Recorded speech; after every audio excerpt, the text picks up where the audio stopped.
Welcome to Harrison Hacks.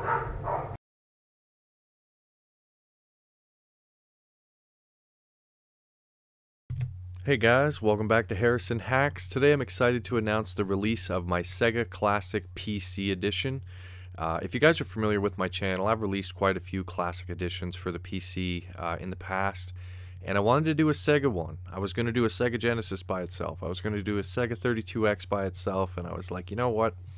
I'd like to have anything that connected to the Sega Genesis in one Classic Edition build. So I went ahead and I've put 4 systems in this one Classic Edition. Very easy to navigate. They're all individually separated. You'll see that in a few minutes.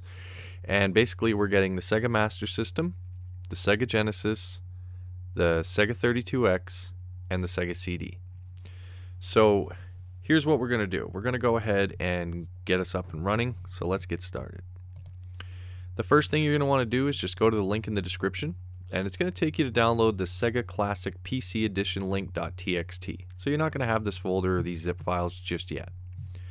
When you download the little text file, just open it up, and there's a link inside. So you want to highlight it just like so, right click, copy, and then go ahead and paste that into your web browser. When you do that, it's going to take you to download these 4 zip files. And when they are zipped up, they are 2.63 gigabytes. And when they are unzipped, they are, I believe, 3.13. I've added a little bit because I put some games in here already, but I'm going to show you guys how to add games. There is no games included in this build. So once we have it extracted and we have our Sega Classic PC Edition folder, and how we get there is we right click on the 001. So we go to extract here, or with 7-zip, extract here. We're going to take the folder that extracts, we can cut or copy, and we're going to paste that into the root of our H drive. And I'm going to do a follow-up video to this and show you guys how you can put it on a different drive. But for now, we're just going to focus having it on the root of our H drive. Paste. There we go. So inside of the Sega Classic PC Edition, if we go into the folder, we're going to have to add the Sega CD BIOSes as well as our ROMs. So for BIOSes, we're going to go into the RetroArch folder. We're going to go into the System folder. Now yours is empty, and I'm not going to be providing the BIOS files. However, if you have Vintage Collection, these 3 files are included with Vintage Collection. If you're not familiar with Vintage Collection, take a look in the top right hand corner of your screen right now. You can go ahead and check that out. I got a ton of different packs for different consoles for that, and I'm continually releasing them as we go. So make sure, if not, you can just Google these files and make sure you put them inside of your Sega Classic PC Edition RetroArch System folder. So once you have them, put them in there. Now let's go ahead and add some games. So we're going to back out of the RetroArch folder, and we just have a ROMs folder, and then 4 different folders: 32X, Genesis, Sega CD, Sega Master System. So I'm going to snap it to the side, and I have my Vintage Collection games. So we could add, if you have the Genesis pack, you just need to add the ROMs. All of the artwork that's needed is already included in the main Sega Classic PC Edition pack. So you just got to add ROMs. So if I were to go into Sega Genesis, you can see I've already added some ROMs. If I wanted to add some more, I could. Right click, copy, paste. The reason why I recommend using Vintage Collection games is because I use the exact same ROM list, so everything is named correctly, and it's going to line up with the box art, the snap art. It's also going to line up with the game descriptions, which you'll see in a moment. But what we're going to do is just continually do that. So if you want to add 32X games, you can just go into your Vintage Collection Sega 32X folder, copy over some games. Sega CD, same thing. I've only copied one here, but make sure you have the queue and the bin file for Sega CD games, so make sure that you copy both. Let's do Afterburner as well, I guess, since we're here. So copy, paste. And then also SMS is Sega Master System. In Vintage Collection, we just have the Master System folder. You can go ahead and copy those games over as well. I already have some. So that's pretty much it. So I'm going to be doing the tutorial of the controls using an Xbox 360 controller. And so I'm going to close my games now that I have them, make this full screen. I'm going to go into the root of my Sega Classic PC Edition folder. We're going to go into the RetroArch folder, and we're going to scroll down and launch RetroArch. So we're going to launch it up. So if you're using a standard controller, normally RetroArch is really good at auto-configuring your controller. So mine works right out of the box. If not, you can go over to the Gears cog here, and we can go down to Input. There we go. And we want to go down to Input User 1 Binds. I'm using a RetroPad. I could do RetroPad with analog if I want. Do I want my analog to be my D-pad? All that good stuff. I do have videos on my channel for configuring your controller within RetroArch, so I'm not going to do it in this video all over again, but it's pretty straightforward to set up all your buttons here. What I will go through, if we back up one, Input Hotkey Binds. So we're going to go in here, and we're going to press up so that we're at the very bottom. We want to go up to Enable Hotkeys. So for Enable Hotkeys, I use the back button on my 360 controller, or your select button if you're using a different controller.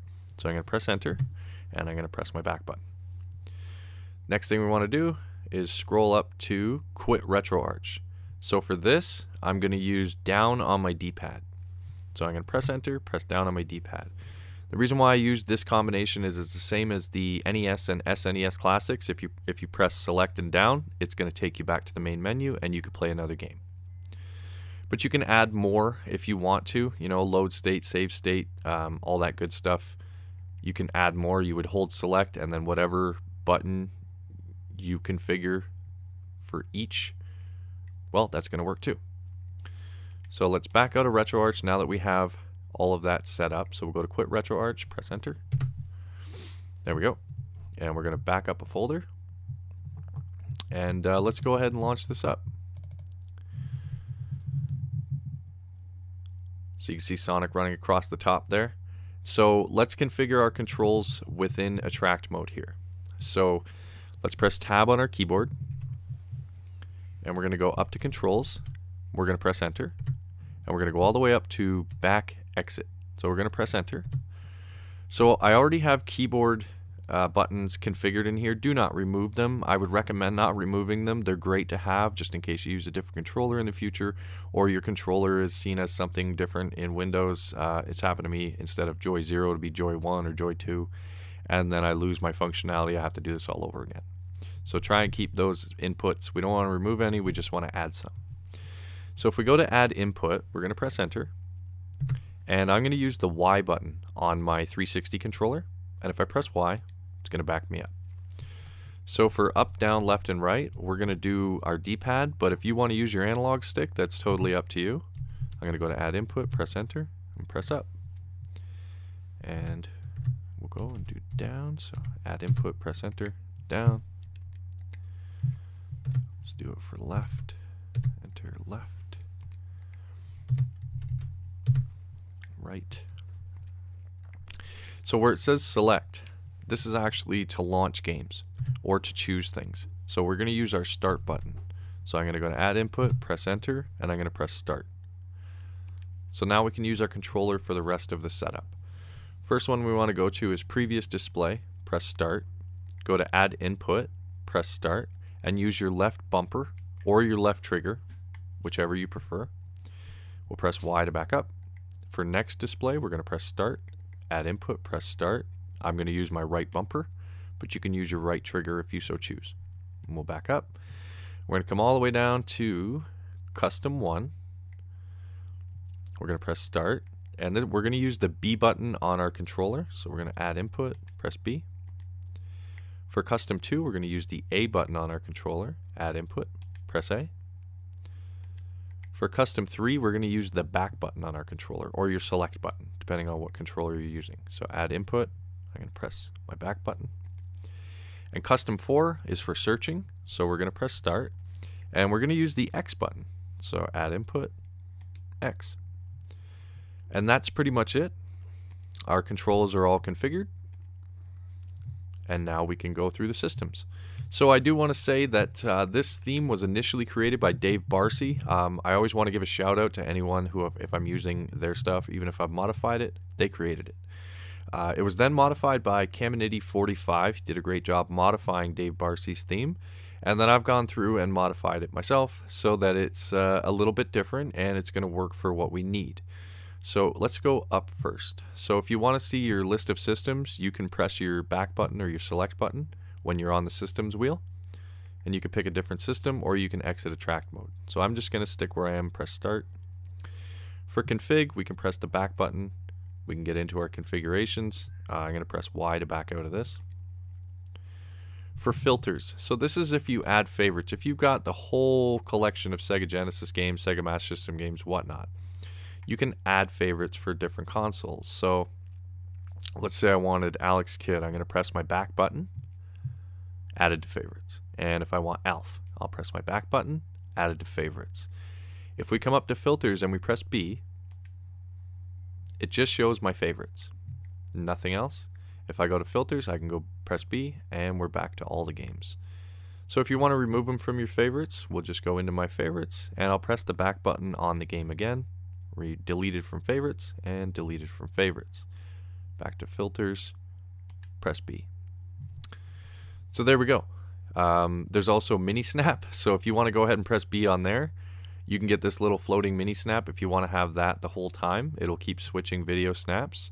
And if you want it gone, you go up to mini snap and press B again, and poof, it's gone. As far as game manuals, if we press our back button, you can see I put a link on the bottom, and you can go ahead and type that link into your web browser, and that's going to take you to most game manuals. They're not all available, but most of them are there. I just wanted to put it because it's a cool feature. I don't use it, but some people might enjoy it. And we can press B to go back. And there goes Sonic. And while we're scrolling the game list, if we press down, there's your game information as well as your video snaps. So I have everything muted, but the video snap sound does play in the background. I can show you real quick. Don't know if this is going to get picked up or not, but it's certainly working. So let's go to a different system. So if we want to go to a different system, let's press our right bumper. And we're on to Sega Genesis. And all the buttons are the same. Everything's exactly the same. Just you can play Genesis here. We press it again. Now we're into 32X. 32X, I put the whole list because there's only like 30 something games. But all the box art there, all your video snaps and game information's all there too. So you got nothing to worry about. I've included everything I possibly could for you guys. And the last system is Sega CD. So if I want to launch a game, doesn't matter what system, you press start.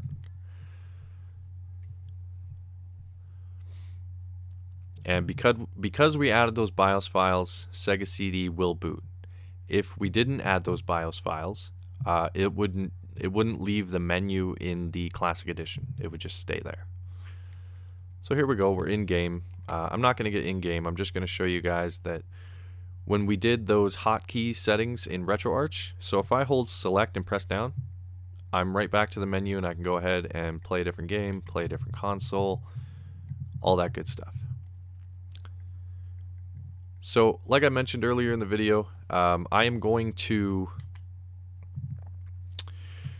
make a video on how to put this on a different drive letter other than H. I do this for H because I have Vintage Collection on H, and that just seems to be very fitting for anyone who is accustomed to my builds. But I will make a follow-up video to this.